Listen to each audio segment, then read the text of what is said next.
237 2005 Ford Mustang GT Convertible. And don't worry, I will be getting you instructions shortly, so bear with me here. I'm going to give you a quick overview of this thing to show you the goods, the bads, the okays, and the possible frustrations you may have if you're not an experienced builder. Let's get right into it. To start off, this is my 77237 2005 Ford Mustang GT Convertible. I designed in a grandma's house episode. I will leave the link to that video in the description below if you want to go ahead and check it out. I recommend you do. It was a pretty good video. I shows the design process of this Mustang basically, along with my brother as he designed his yellow Mustang.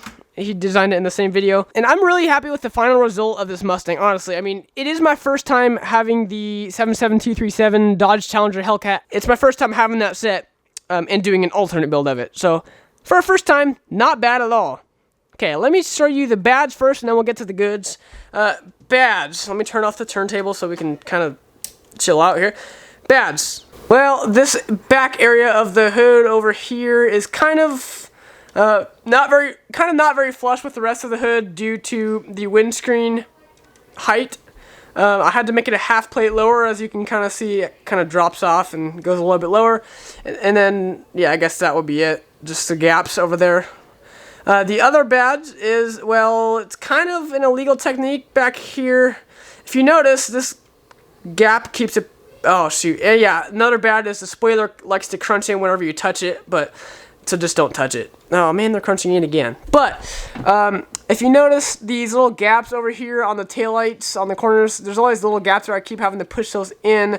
That is due to the fact that that taillight is now either gone or will be found in a little bit. I'll be right back.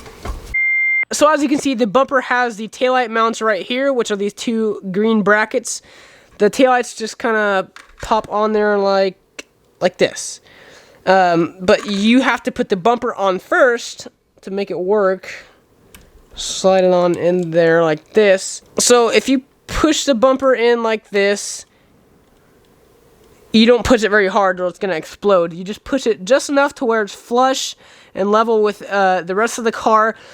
And the reason why you don't want to push too hard is because A, it's going to collide with stuff inside there and just kind of grenade the whole thing. And B, it wouldn't be flush with out here. So therefore, it's an illegal technique because it's not all the way on the bracket stud. Am I making any sense? Or do I sound like a monkey trying to teach you math? I don't know. And honestly, that's all for the bads. I mean, this isn't really a bad, but it's a could be better, if that counts. Since it's my video, you know what? It does count. Anyway, I don't have rear view mirrors or door handles, and that is due to the fact that I wanted cleaner result for the sides. And if I did rear view mirrors, it would kind of be clunky and multicolored, and I don't really want that, so I just did smooth doors for a cleaner finish. Alright, goods. The design, in my opinion, just looks great. I think lime green looks great, especially with the black hood across, or the black stripe across the hood, and I included some fog lights in there, some little teeth in the lower grille there for extra detail.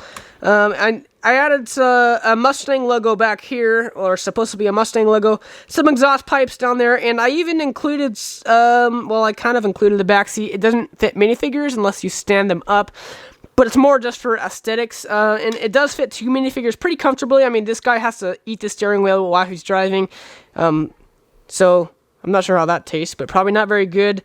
I kind of have a detailed interior. I mean, it got a coffee cup. I also have a whatever that thing is, like a shifter, I guess you can call. I don't know, whatever you can pretend it's whatever you want. You could pretend it's you could pretend that's a dang like pickle if you want. But I included some dark red seats, which are pretty detailed for what they are. I think they're the same or very similar seats used in the official Hellcat set. Here's a picture.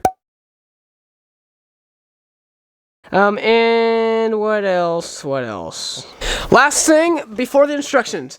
I'd say this is a medium level to build, which is basically, it's not hard, it's not easy, medium, because as you saw, it has some illegal techniques here in the back, and it's got a little bit of instability. It's kind of fragile in the back also.